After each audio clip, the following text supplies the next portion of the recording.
Is Your Majesty willing to take the oath? I am willing. Welcome to MsMojo, and today we're counting down our picks for the top 10 Queen Elizabeth II moments on The Crown. I'm determined to win this battle, Sonny. I don't often get into a fight, but when I do, I want to win. For this list, we'll be looking at the most memorable times Claire Foy and Olivia Colman did tremendous justice in sharing or dramatizing Britain's longest reigning monarch story. What's been your favorite Queen Elizabeth II moment on The Crown so far? Share it with us in the comments below. Number 10. The Queen Mourns. This Season 3 episode centers around a tragedy that struck the Welsh village of Aberfan and claimed the lives of 144, the majority of which were children. However, the Queen didn't immediately visit. What precisely would you have me do? We'll comfort people. Put on a show? The Crown doesn't do that. Her silence drew criticism, and the real-life queen, who had been following bad advice, apparently considered this her greatest regret. Later, she reveals her struggles with outward displays of emotion and confesses she had to fake it in Aberfan. They deserved a display of compassion, of empathy from their queen. And they got it yesterday. They got nothing. I dabbed a bone-dry eye, and by some miracle, no one noticed. Olivia Colman gives a heartbreaking performance as a queen who so desperately wants to feel for her people, but doesn't know how. Still, nothing's quite as powerful or poignant as that final scene where she listens to music and a tear rolls down her cheek.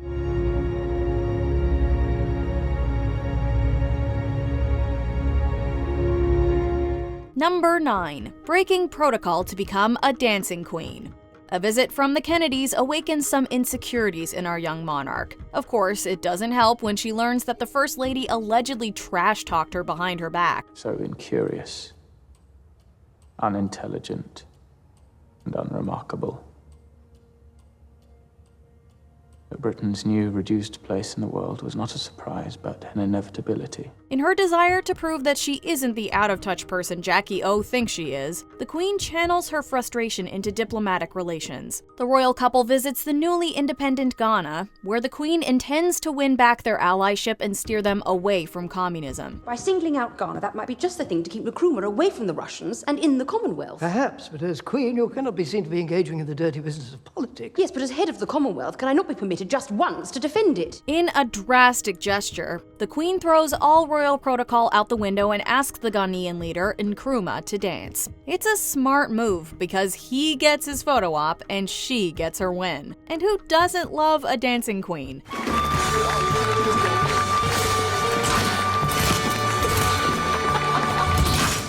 Number 8. The Wedding.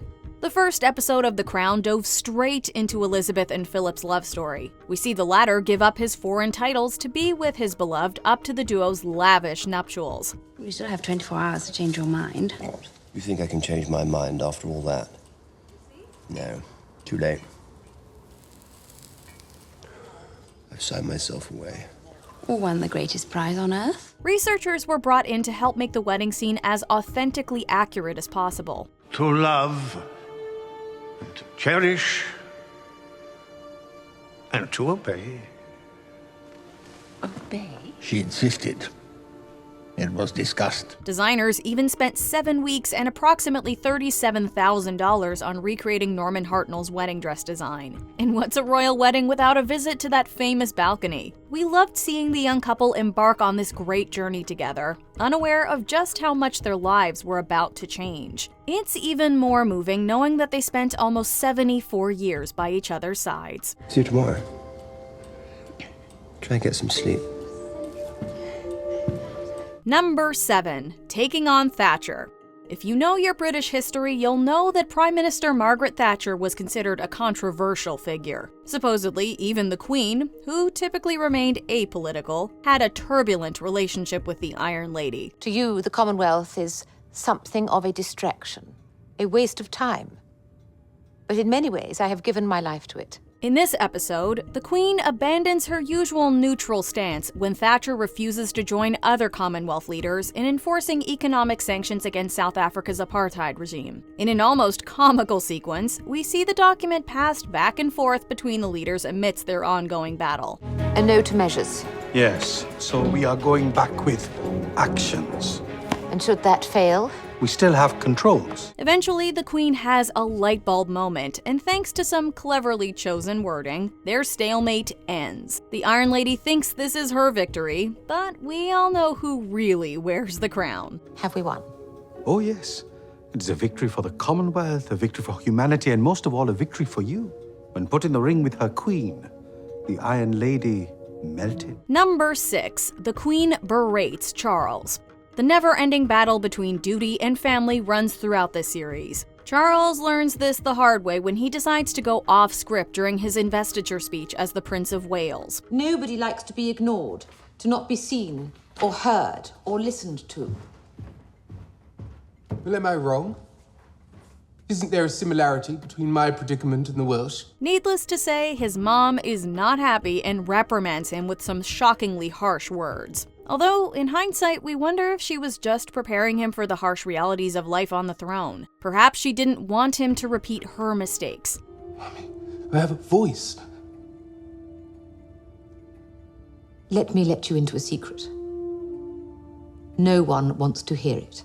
This wasn't the only time the Queen instructed her son to pull himself together. When Prince Charles shares his marital woes, she bluntly clarifies her feelings about the pair's problems. It's actually kinda savage, but we are here for it. Stop making spectacles of yourselves and make this marriage and your enormously privileged positions in life work. And if I want to separate? You will not separate or divorce or let the side down in any way. And if one day you expect to be king, I do. Then might I suggest you start to behave like one. Number 5. Don't mess with this queen. This episode's title translates as Knowledge is Power. Indeed, we see several men assume the queen's young and naive enough to leave in the dark. No. Yes. The slippery old so-and-sos. It's rather worse than slippery, wouldn't you say?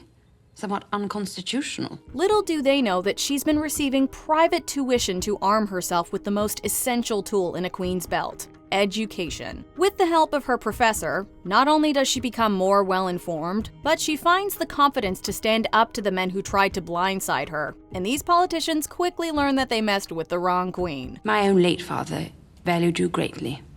He believed the phrase, history teaches never trust a Cecil. Until now, the young monarch struggled to find her voice in this demanding role. Seeing her reinstate her position and reclaim her power is incredibly gratifying. I would ask you to consider your response in light of the respect that my rank and my office deserve, not that which my age and gender might suggest. Number 4. The Queen calls out her critic.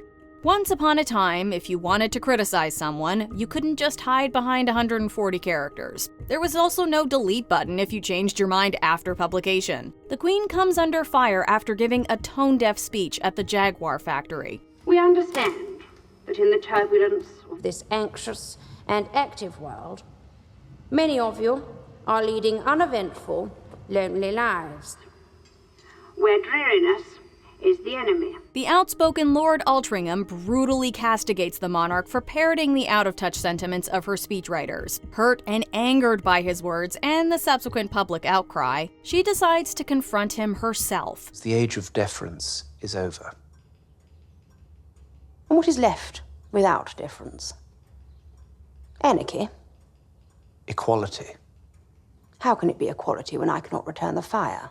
She sarcastically calls out his choice of language and harsh words and throws out some very unroyal disrespect at his failed career. However, she also shows that she's open to change and willing to listen and learn. The palace would robustly deny it.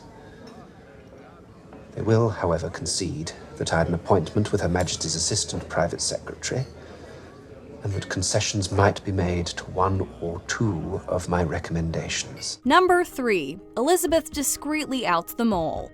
Season 3 opened in 1964 after the Labour Party won the general election and Harold Wilson became Prime Minister. Some feared that Number 10's new resident might be a KGB spy. That's ridiculous. But his predecessor, Hugh Gateskill, was poisoned by the Russians so that their man might take over. However, in a shocking revelation, we discover that the real culprit was right under the Queen's nose. Later, at an art gallery event, she delivers a very pointed speech about how things, or people, aren't always how they first seem. Two different versions of the same person. which might as well be two different people. The idealized version of themselves they want to be seen, and the less desirable person they rarely are, hidden away. She takes a moment to ensure that her art curator, Anthony Blunt, knows that her barbed words are meant for him. This is another example where the monarch calls someone out with all the grace and dignity of a queen. Well, I think I speak for everyone here when I say none of us will be able to trust or look at anything in the same way ever again. Number 2. The Queen meets a commoner.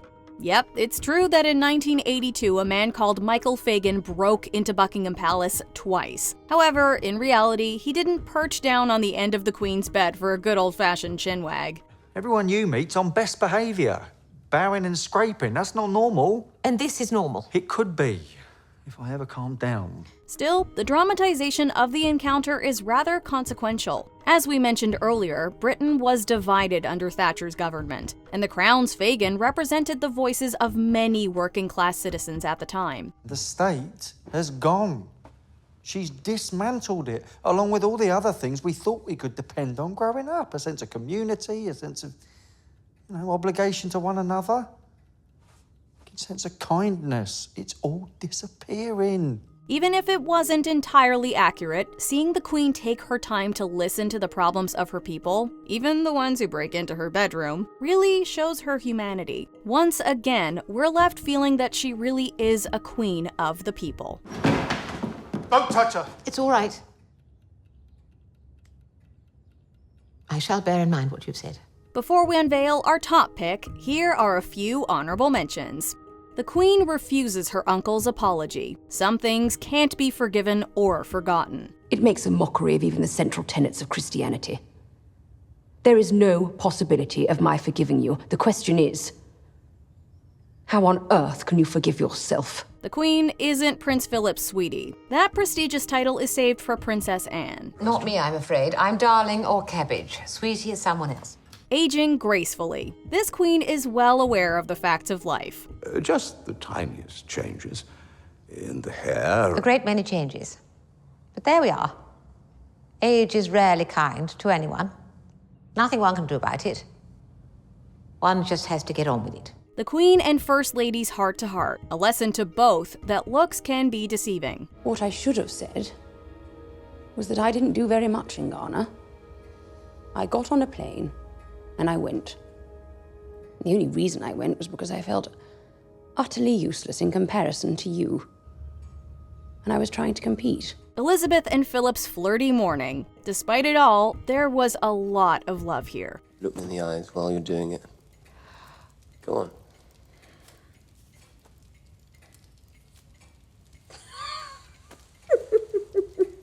Before we continue, be sure to subscribe to our channel and ring the bell to get notified about our latest videos. You have the option to be notified for occasional videos or all of them. If you're on your phone, make sure you go into your settings and switch on notifications. Number 1. Introducing Queen Elizabeth.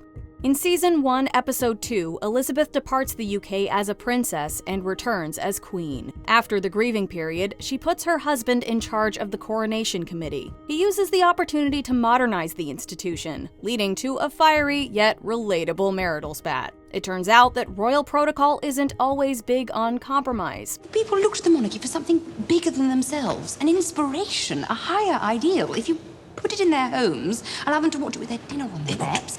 Democratize it. Make them feel that they share in it. Understand it. All right. Nevertheless, the showrunners did a phenomenal job replicating the coronation. You could easily believe you were watching the actual event. However, there's a pivotal moment earlier in the season where the princess turned queen is asked to choose her regnal name. Unlike her father and uncle, she decides to stick with her birth name. Let's not overcomplicate matters unnecessarily.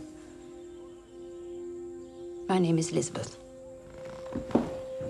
And long live Queen Elizabeth.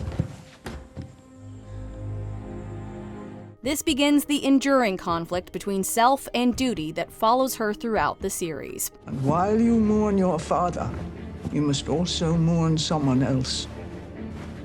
Elizabeth Mountbatten. For she has now been replaced by another person, Elizabeth Regina.